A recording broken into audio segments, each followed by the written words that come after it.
and it changes their brains and how they learn, and the education system isn't keeping up. And today I want to propose that generation and really all of how our society functions today is impacted by our relationship and our interaction with technology. So it ought to be changing how we at least communicate and connect people and perceive things. And so to kick things off, I've got a great clip to help you understand exactly what I mean about the amazing time that we're living in and what technology is like these days. So watch this and then we'll get started. Oops, I gotta hit play. It's a lot of trust back then, yeah. Those were simpler times, I think. I just feel like we may be going back to that, by the way. But in a way, good, because when I read things like the foundations of capitalism are shattering, I'm like, maybe we need that. Maybe we need some time where we're walking around with a donkey with pots clanging on the sides. You think that would just bring us back to reality? Yeah, because everything is amazing right now, and nobody's happy. Like, in my lifetime, the changes in the world have been incredible. When I was a kid, we had a rotary phone.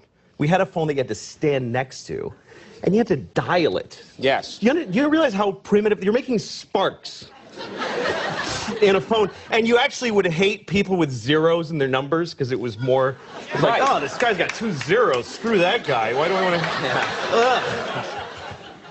And then if they called and you weren't home, the phone would just ring lonely by itself.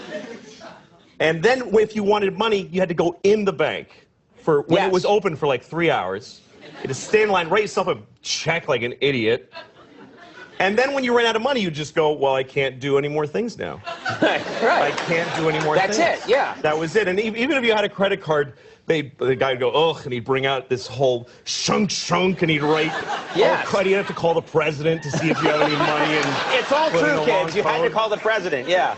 It was ridiculous. Yes. Do you feel that we now, in the 21st century, we take technology for granted? Well, yeah, because now we live in an amazing, amazing world, and it's wasted on the crappiest generation of just spoiled idiots that don't care, because this is what people are like now. They got their phone, and they're like, it won't.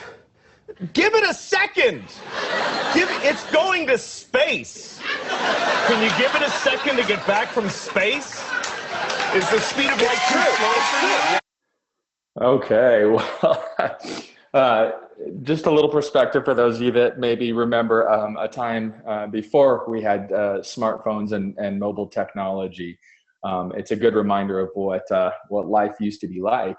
But we really have come a long ways in the last 30 years or so, and technology has really shifted how we interact. I mean, I appreciate the humor of this clip, but you probably remember going into the bank and times where you couldn't just do things as quickly and as conveniently.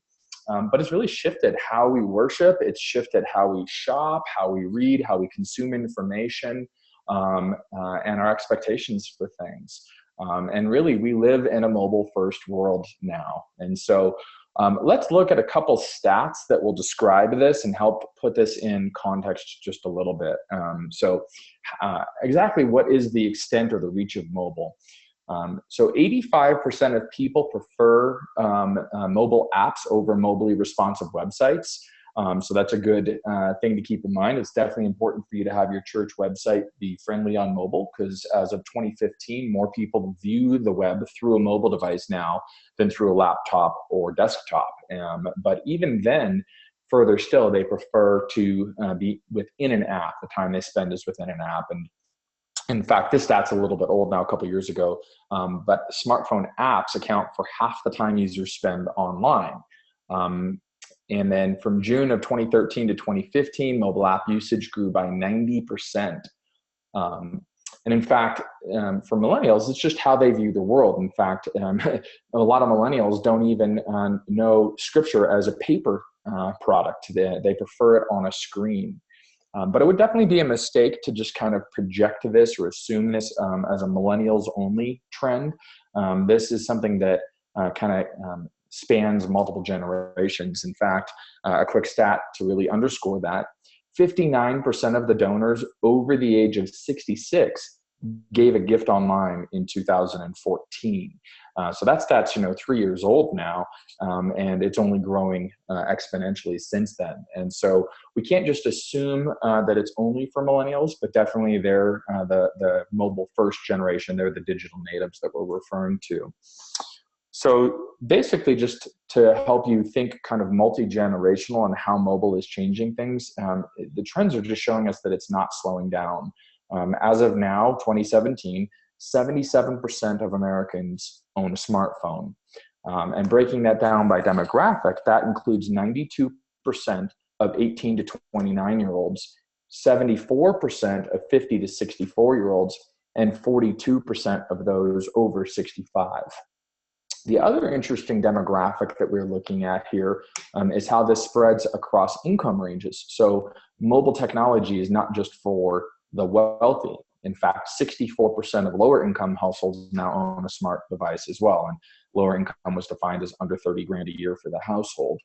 In fact, I read one article, you can Google this, but by the year 2020, more people are going to have a smartphone than have access to electricity and running water. And so it just is an interesting statistic and priorities and how people view their world. So the fastest growth in mobile is between those that are over 50 and lower income, growing rapidly in their adoption of smartphones. So at the same time, great slide here, that we can't just assume that this is a trend in the statistic just for millennials. We have to understand that this impacts multiple generations. I also understand that as each evolution of technology came out, it does not necessarily obliterate the one that came before it. So I remember, for those of you that are old enough to remember, when email was brand new, I remember the paper companies being absolutely afraid that electronic communication would replace paper. And for anybody that runs a church, that paper is still very important. And so we're not talking about leaving anyone behind, but what we are talking about is making things more accessible to a generation that has shifted how they view the world and how they expect to access things. So now let's look at another kind of group of statistics and another trend, and then we're going to look at the intersection of these things. So at the same time that we just viewed kind of the ascent of mobile technology and how that's taking off, let's look at kind of Americans and their relationship to church. Don't want to depress you. If this is the first time you're hearing this, please don't shoot the messenger. But church attendance is on the decline. An interesting stat on this at the bottom, you can see this chart describes regular attenders as Americans that attend church twice per month. Now, when I was a kid, if you weren't there, every Sunday and then twice on Wednesdays, you're getting a call from the pastor. And now just going twice a month is considered a regular attender. In fact, take a minute and just think about what your average weekend attendance is. So most of you kind of know that number. I'm sure you track and count every weekend what your average weekend attendance is. Now think for a minute and just pause. How many people are in your database system? How many people do you have information about? Because your reach is probably double or triple, even quadruple what your weekend attendance is. It's a reflection of this statistic that not everyone comes to church every single week. So if you've got a church of 150 gathering on a weekend, you're probably actually reaching and influencing closer to 300 or even 500 people. And so what that means is that shift means that Sunday is not a guaranteed opportunity for impact. It's not the only event in someone's life. And so if we rely upon Sunday mornings as our primary mechanism for discipleship and for communication and for reaching people, we're missing a large percentage of our audience. So again, we have to take into account how culture is shifting and realize that. Interestingly, every year about 4,000 churches are closing their doors and only about 1,000 new churches are starting. And that's a really important number to wrap our heads around, with an organization like Converge helping churches to just get things right, to figure out those little nuances. The work everyone on this call is doing matters. It is extremely significant. And when we look at kind of the why behind this, like, why are so many churches closing their doors? What's going on with that? A survey came out on church leadership where they said the top reasons why people are not staying in a church, why they come in the front door and walk out right out the back door, is a sense of not being connected. And so, you could have a very friendly church. Like you could have ushers that are smiling and making everybody feel welcome. And you could have a great sermon and even a great worship experience. But if people don't know how to get connected in the life of your church, they're not going to stick around. And so that means that's how we communicate and how simple we make it for people to understand that. And so great statistic for us to keep in mind. So let's bring this all together then, because I think that these two trends relate. And I like to keep things pretty simple, and I was in the half of the class that made the top half possible. So I want to keep it pretty simple. So there's really three concepts that need to come together to look at how are we viewing technology and reaching this generation of digital natives. So we look at the tools that we use, so the culture that we create, and the strategies we put in place. And all of that fits under the umbrella of what is our philosophy of ministry. And so kind of what you want to do is you want to begin with the why. So if we start with why, your philosophy is the why behind your ministry. Why do we get up in the morning? Why do we think this matters? Why are we doing that? And then these other three components, the culture, the strategy, and the tools, those things coalesce to form kind of what you do. So based upon your philosophy of why you're doing things, then you create strategies that is the what you're going to do about it. Hey, we're going to gather together and worship God. We're going to give money to the poor. We're going to create a place to share life together in Sunday school or life groups or something like that. Those are the different types of strategies that we might create. Culture is really defining who are we doing that with, or more importantly, how we do that together, are shared upon codes of conduct and how we operate those strategies. And then the tools are the things that drive that. They get down into the nitty gritty or the how to accomplish that. And that's where Aware 3 sits. But this is only what we do with as a mobile app company. We do branded mobile apps for churches. That's only a small component of this entire picture.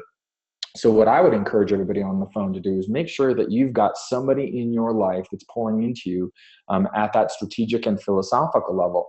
So I know that Lee does some coaching, and Converge offers that for church planners. And Lee, I know you'll probably share about that here in just a minute as we wrap up and transition to Q&A. But I just want to really emphasize how much are we considering these different components, and do they align together? Are your strategies reinforcing your philosophy, and are the tools you're using making it accessible and easy to access for everyone? And so to that end, I'm going to give you three quick stories or three quick examples of how technology might create bridges for people that might not otherwise connect. So the first tool is called text to act. And so this is a concept where you've probably seen it. Like, I think they have it on the red box kiosks in different places. So you text a keyword to a number and it texts you back the information. Largely people don't carry pens and paper as much anymore around with them to write things down. And so they do have their mobile phone within reach. In fact, the statistics are that Americans keep their phone within reach. 91% of us do all the time. And so it's an easy place to consolidate information. And so text to act would be a keyword that you text and it texts you back a response, and could even include a link for new information. I'll share with you my favorite use case for this. So there's a church up in Detroit that uses the Aware 3 platform, and they do an event every year called Night of Hope. And so Impact Church does this thing called Night of Hope. And what they do is it's a volunteer event. So they try to inspire people. Hey, your life needs to extend beyond yourself. And if you serve others, there's great joy to be found in that. And so to help kind of raise up more volunteers and identify those key players in their congregation, they put a lot of effort and time into this event. People come up and share their stories like, hey, I was serving in the homeless ministry outreach, and this thing happened, this interaction happened with this person, and it changed not only their life, but my life. And, people are very inspired by that as they can see the impact that they could potentially have. Well, the pastor said, hey, just if you want to get involved here at Impact, just go out to the lobby and wait, in line at the info table, or, when you get home, go to our website and log into our database and fill out a form. It's like, hey, for me, I'm a father of 5 kids, By the time I get home and get all those guys down for, lunch and fed, I'm exhausted. I'm just wiped out. And so I don't even remember where to go to log in, let alone am I inspired to do so at that time. But what Impact did is that once they adopted mobile technology, they were able to say in the middle of that event, in the middle of that, hey, if you're here and God is pulling on your heartstrings right now, text the word hope to this number. And it texted them back a custom message that thanked them for their interest in serving and a form to complete. And so for Impact Church, what that did is that went from historically not having enough people to serve to they actually have a wait list today, a wait list of people trying to serve. And so how many of you on the call today would love that problem of having a wait list of volunteers? So the second story is the concept of how we consider introverts and how we consider people that are not quite ready to trust yet. So with some of those declining attendance statistics, some of that is a result of realizing that we live in a post-Christian America. Not everybody grew up in the church. A lot of us might operate our churches and have the expectation culturally that everyone just grew up with church and knows the words and knows what these things mean. But if you haven't visited a church in a while, like if you've not personally been yourself a first-time visitor at somebody else's church, I really recommend that you do that as an experience. It's absolutely fascinating on how they help you get connected, what the announcements sound like, that sort of thing, and see if they actually follow up with you. But one step that is true is that there's this high level of distrust in America today, especially for anything organized or institutional, which is how a lot of people view the church. And so what about creating an Ask a Pastor forum? What if we made it a very safe place for people that aren't quite ready to trust yet? So before I'm ready to go, like if your guest follow-up program takes people from an anonymous experience, where I'm in a darkly lit worship center and I can kind of hide in the back or whatever, and my next step is just to jump into somebody's living room and share details about my marriage or my life, like that's pretty frightening and overwhelming for a lot of people. And so here's an example of like an Ask a Pastor form.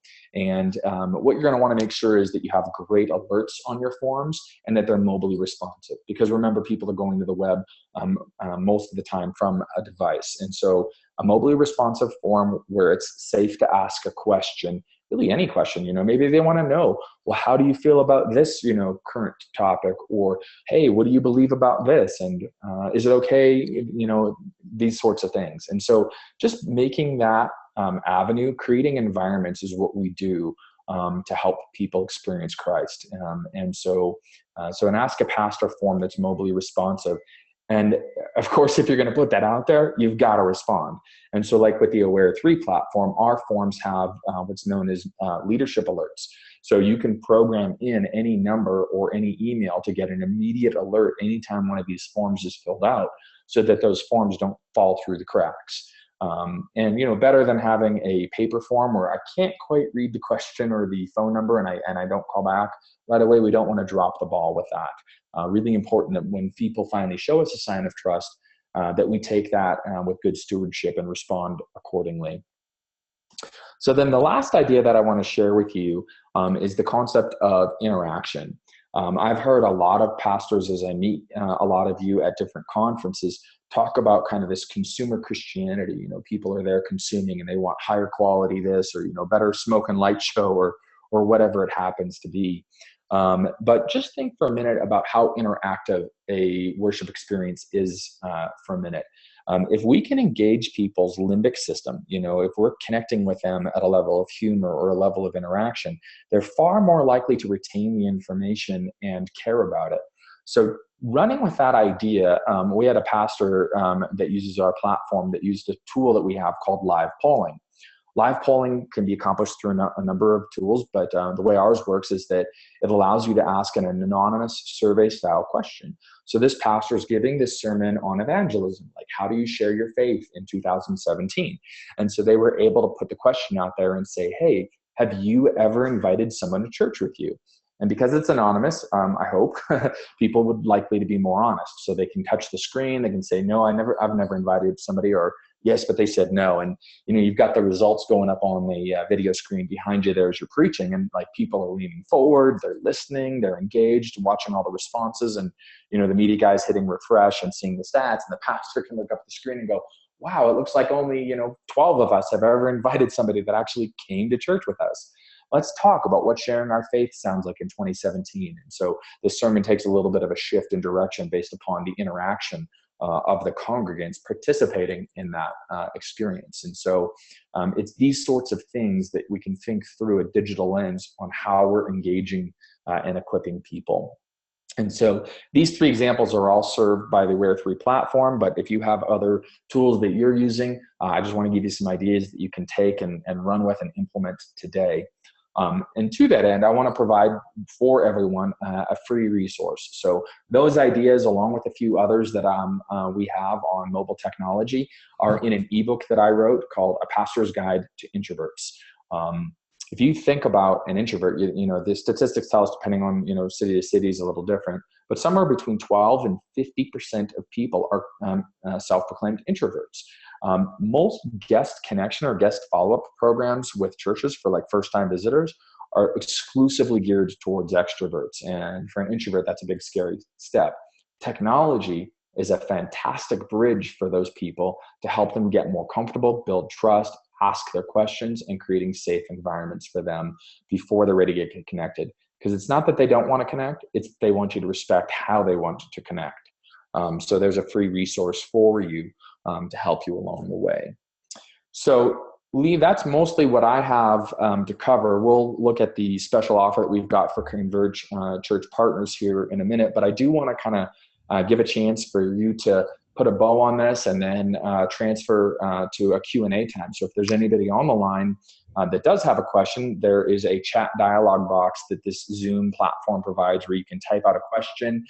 Lee will read that to me and I'll be glad to answer those, or maybe you've got questions for him about kind of the coaching and philosophy piece as well. So.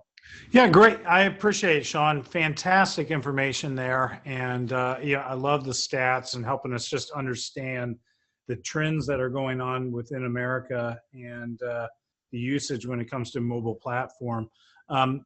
Sean had mentioned to everyone that there is a little button at the top of your screen there that's labeled Q&A, and we'll be able to take your questions here. And so while you are typing your questions in, Sean, why don't you give us a quick overview of just the Aware3 app and what it can actually do for a local church? Yeah, you bet. So Aware3 is a branded mobile app. So we make mobile apps for churches. It comes out in your name with your logo. So when people go to the app stores, whether that's Droid to the Google Play Store or the App Store for iOS users, they can get an app with your name in the App Store and your logo. And then you would be able to add features to that we offer. And to make it real quick, there's kind of three big picture ideas behind what we do. We provide churches tools to streamline communications, so things like push messaging, geo-targeted messages, two-way chat interaction, so communications, connection, so guest connect cards, real-time attendance, a calendar of events, registration, those sorts of things, ways to connect to the life of your church, and then generosity. How many of you remember the last time you actually carried a checkbook on you? Most people don't. And so giving through your phone, whether that's text to give, through the app, or through a mobile or website. So those are the three things that we do in our mobile app. We'd love to tell you more about it. And to that end, we're offering some pretty special pricing for Converge churches. Plans start at $69 a month. We do not charge a setup fee. And we're willing to offer Converge churches 2 months free. So if you want to learn about that, request a personal demo where you can see some information, just go to aware3.com/Converge and fill out the information there to request a demo. Super. And I've personally had the opportunity to take a look at the Aware3 app and what it does. And I really can only speak very highly of it as a mobile app for churches to look at. I think it's the best on the market. And so there's a little plug for me when it comes to that. Let's answer some of the questions before we move on, and I'll talk a little bit about some things that we have coming around the corner. This first question, It says, we're using Kindred at this point. Is there a connect with your app specifically? Yeah. So great question. Thank you. Kindred's a great text to give platform. I'm not familiar with all of their functionality, but I know they do text to give. We do text to give as well. But if someone wanted to bring over their current giving solution and put that inside of our app, you could still use our app with whatever your current giving solution is. So you'd be paying kind of twice there, in my opinion. So up to you if that still makes it worth it. But the answer is yes, you could still use Kindred alongside an Aware3 app. Great. Another question for you, Sean, is person writes, one reason I don't use the uversion/bible.com app for message notes on Sundays is it's pretty tedious and clunky to load notes and use. Can you talk a little bit about the upload process when it comes to the Aware3? Yeah, you bet. So we took, you can certainly embed a Bible button. So you could point to like Bible Gateway's mobile site or YouVersion or something like that. But like this person has stated, it's a little clunky. One of the challenges is that people have to log in and things like that. And so in our app, what we've done is we've made a very simple interface where you can design an interactive experience for people to put notes in. And so you could put a, like a header image and then type out the scripture and then a box for them to type notes. And they're doing that all right from their phones. And so you can have a button in your app that says sermon notes or whatever you want to call that button. And that's where they can key in and then store and save their notes from that weekend. And so great way to do that. And we see a lot of people, it's a very popular feature that people use. Great. Here's another great question. How can an app serve as a direct marketing channel? And you could even cite, Aware3 as part of that process, Sean. Yeah. So when I hear the word marketing, and whoever asked that, feel free to expand on what you mean by this as I'm answering. But when I hear the word marketing, what I hear in that question is, how do we reach more people? And so a couple things come to mind when I think of that. The first thing is how we share media. So some of the statistics that we see, we have hundreds and hundreds of churches that use our app. And most of them have more app downloads than weekend attenders. In fact, triple to quadruple, which goes back to that your reach is far greater than your attendance concept. And so if you think about kind of what is ministry, what is church, church is a group of people, it's your congregation. It's not necessarily connected any longer to a physical building. And with technology, you can reach those shut-ins, or you can reach like, hey, I have 5 kids. Inevitably every winter, somebody's sick, right? And it would be an amazing thing if I could still feel like I was connected and participating in church that weekend because of the mobile platform through the mobile app. So watching the service, chatting with people about it, taking notes, getting questions answered. So kind of thinking church without walls and breaking down boundaries is how I see that answer to that question. Does that help, or did the person that asked that have a follow-up? I don't see any follow-up question, but I think that makes sense. So thank you. Yeah. Talk to us a little bit, Sean, about, I'm getting a question several times here. How does the processing fees work specifically with Aware3? And I would even cue in, we've got some special things that we've been able to partner with Aware3 and specifically helping support church plants with Converge. You bet. Yeah, I'll let you address that and I'll answer the basic question. And so just like any merchant account out there, you pay a processing fee. So Visa, MasterCard, and all those people take a cut. And so the way that works is we have a flat rate system. And that's on our website, aware3.com/pricing. There's a couple different plans that exist out there. And so if someone gives through the Aware3 platform, whether through the app, through your church's public website, or through a text to give, or we have a new product actually too called Campaigns, where you can build like a GoFundMe type of page if you're doing like a fundraiser for a missions trip or a church building or something. Makes it really convenient to give. And then there's a processing fee that comes off of that. So like 3% for credit debit is kind of a typical beginning rate. For churches that do high volume of giving, you can get reduced processing rates with one of our premier plans as well. Great. And part of what we were excited to be able to partner with Aware3 for our Converge churches is their willingness to help our church plants be able to move forward. And so part of the processing fee that we put in there is that, I think it's 0.25. Is that correct, Sean? 0.125, yeah. So 0.125 actually yeah, gets set aside for Converge church planting. you bet. And so that's no additional cost to the churches that would buy our app. That's it's at the same rate. We're just basically taking some of the profit that we would normally see and channeling that back to plant future churches, because we believe in the mission of what you guys are doing, and we love partnering with you. So great. How does Aware 3, Sean, work when it comes to streaming live video? So we have integrations with any number of services. The most popular of those are livestream.com, boxcast.net, Boxcast, and I think it's sermon.net.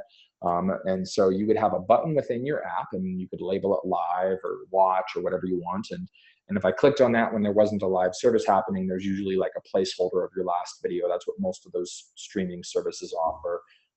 And then you can even use our push notifications to send out a push alert to say, hey, services are starting, slide here to watch. And it's called deep linking. But when you slide, it actually opens up that spot in the app, so you don't have to go searching around for it. Great. Talk a little bit about the integration that Aware 3 has with like CCB. And I think that's a great feature that this has that local churches can utilize. Yeah, absolutely. So very specifically, our mobile app is not a church database. We have database components in it because it's a congregant-facing solution. So our solution is to help churches engage more people. And I've defined what we see engagement as with that communication, connection, and generosity, but we're not a database. And so you can integrate different components of any database that you use. Things like our calendar feature, for example, grabs any existing ICS feed. So like your Google Calendar, your Fellowship One calendar, your CCD calendar can pull into the apps. Your admins aren't managing yet another calendaring system. It's just grabbing that from your existing feed and putting it within the context of the app. Now, specifically with Church Community Builder, we've gone the extra mile, and there's some additional integrations that we offer with things like profiles. And so if you go to aware3.com and then do /CCB, you can see the list there. But one that I'll share real quick about is that databases are usually a staff and leadership tool. Now, I get that these days every database solution has a login portal, but the statistics are that less than 9% of the congregation typically logs in. From my own personal experience, when my wife and I completed our adoption a year and a half ago, when we got home with our little boys, we didn't log into our church database and think, hey, wait, we should tell them we have more kids now. And, or when people move, it's not something that they typically think of. But having a church app that's public facing, that's your name, that doesn't have a login and password behind it.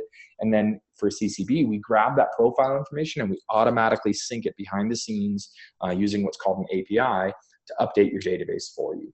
And so you can see all the CCB integrations at aware3.com /CCB. Great. I know you guys have full integration there with CCB. What if a church is fully integrated themselves into like Fellowship One, for instance? How does the Aware 3 app interact with, say, a database like a Fellowship One? Yeah, so when you're building out your app, we do a launch and training meeting with you. So our support team walks you through a Zoom video call where we help you customize your app and set it up. And so different database companies out there like ACS, Fellowship One, Planning Center, some of the more popular ones, each function differently. So I can't speak to all of them on this call, but I'll tell you that the way the concept works is that you build a button and you have it point to or grab things.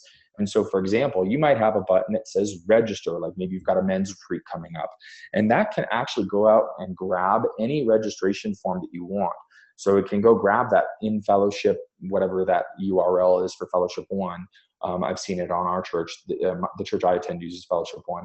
And so it can grab that form or Planning Center or something like that. And so, and then I already mentioned the calendar, how that integration would work. So you can have different components that would grab and integrate and be built into a button right on your home screen, regardless of what system you use. It's just that there's some additional syncs when it comes to Church Community Builder. Great, great. How do you think an app helps drive guest loyalty in a church, Sean? Guest loyalty, mean the likelihood of someone to come back a second or third time? Yeah, I would assume that that's what the question's asking. Yeah. So I'm not sure that it does, to be honest, but that's where I think the text to act comes in really key. Because if you think about a first-time visitor coming through the doors, they're making their first-time impression within microseconds. And so all the things you can do to make that impression better. But what's going to happen is that, remember that slide that we had about not being connected? So a first-time visitor probably walking through the doors of your church, they probably checked out your website, but they probably haven't downloaded your app. Most people are going to download the app after they've kind of made a decision that they're going to come back. But that's where text to act is so powerful. So you could set up a keyword like the word connect or the word guest or whatever your church's culture would be, whatever your context is. And you could put right up on the screen or in the printed bulletin, hey, new to Converge today, text the word guest to this number, and it texts them back that digital connect card that they can use even without the app. And so we've gone the extra length to try to create those tools. We call that text engagement to capture those people, because it's important that we get their information even if they don't have the app. But what it really allows you to do, I was mentioning that first time guest experience and encouraging everybody to try that if you've not done that in a while or not had that experience. But one of the things that's interesting, we have a slide that we share in our demo where we talk about kind of the advent of technology, and for those of you that are remember kind of a world before Facebook, that wasn't that long ago. That was only about 10 years ago. Listen to the announcements. It's like, this is one of my soapboxes, Lee, so forgive me on this, but it's like you listen to the announcements on Sunday morning and it's like, oh, you want to get involved in the men's ministry? Well, they've got this, Facebook group that you got to try and find, because there's 30 other groups named the same thing. And, oh, you wanted to sign up for this thing and get involved in a life group? Well, that's a login and password, and you got to create an account on our website. And this other thing, you got to text Susie in the office. And this other thing, you got to send a fax or whatever. It's like, that line in scripture where Moses is dealing with the people. And it's like everyone did what was right according to their own eyes. It's like, man, if your church doesn't have the ability to make announcements very simple and consolidate it, a mobile app can really help with that, because your answer is always, oh, you want to get involved here? Awesome. Just download our app, text the word the app to this number, or go to the app store and search for this. It's like you can really consolidate those things. And so you can make that experience a lot more streamlined for people. That's great. Here's a great question that kind of follows up with what you just asked.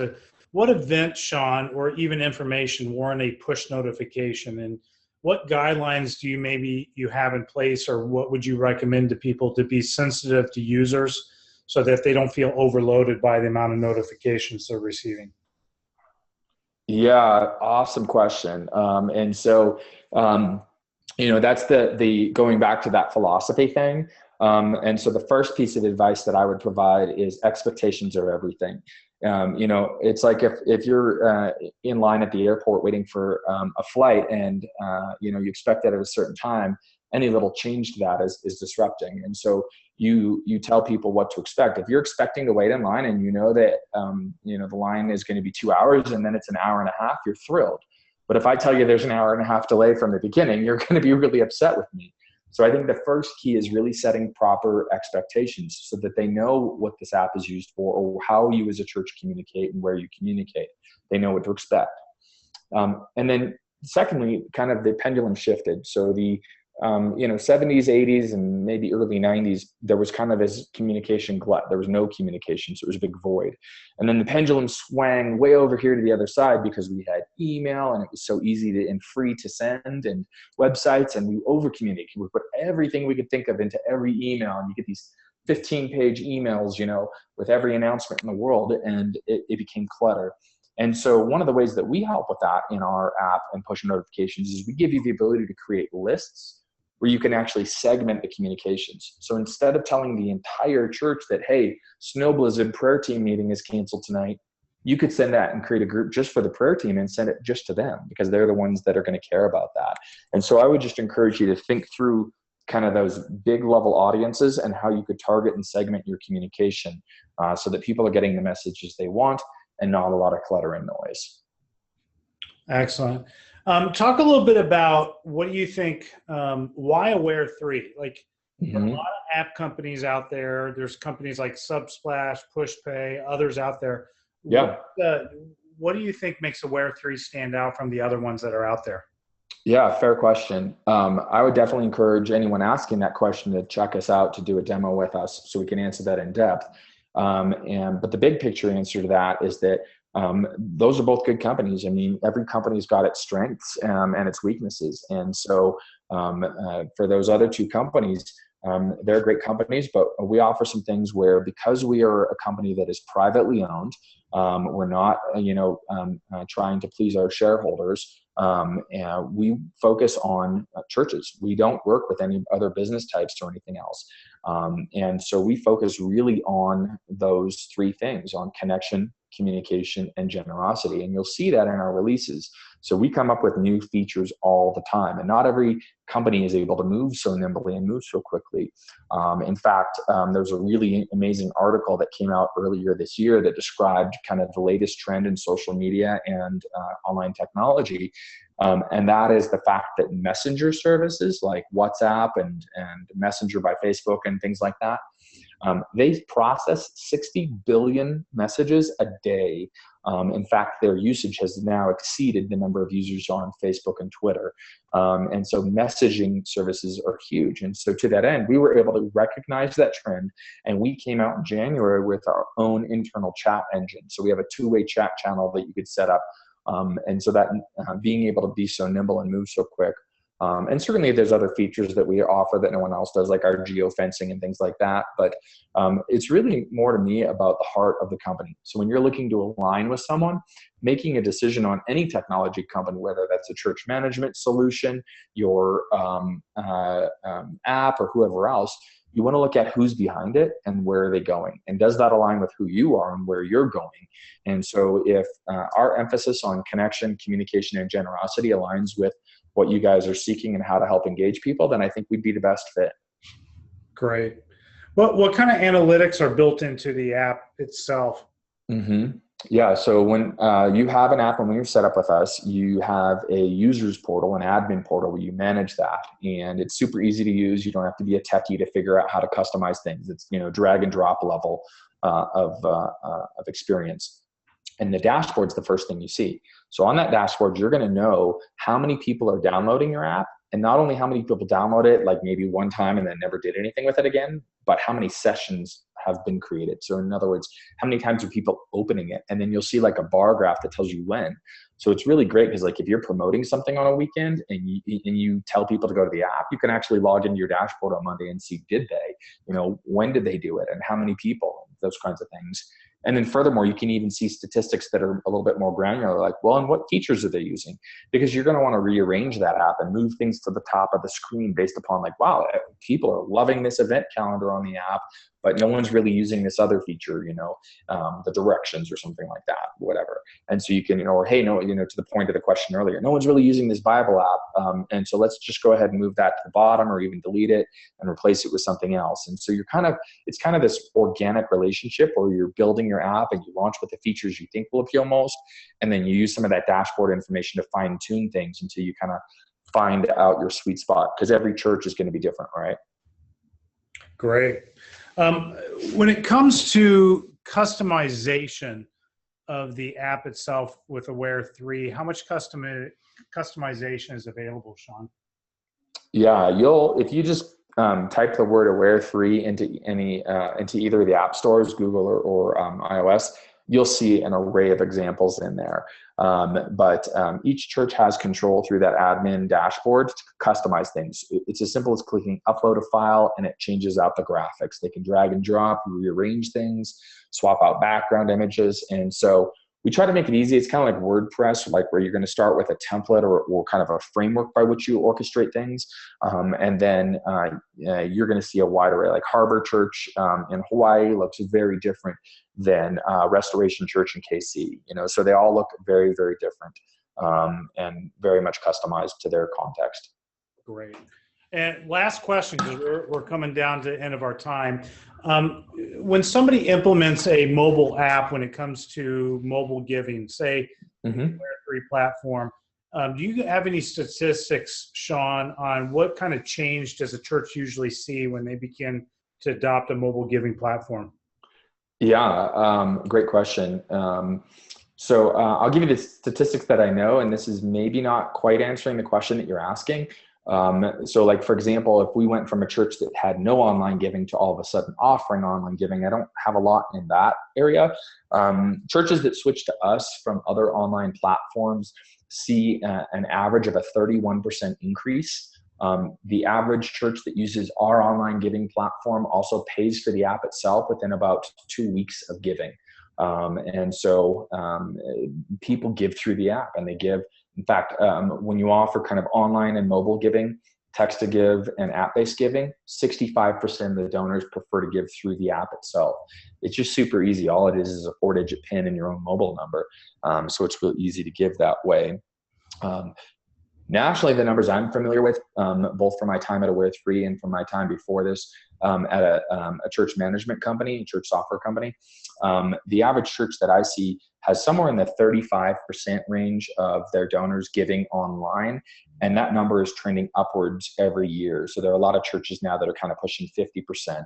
And then about 25 to 50%, depending on your region, of the online givers are actually scheduled giving. So you want to make sure that whatever giving platform you have, not only is it easy to use, is it accessible from a mobile device and looks brilliant on a mobile device, but you want to make sure that there's the ability to just schedule recurring gifts. Can I set it up based upon my life, how I get paid? Because if you get paid on the 1st and 15th, and that doesn't always happen on a Sunday, you really want your technology to be able to solve that problem for you.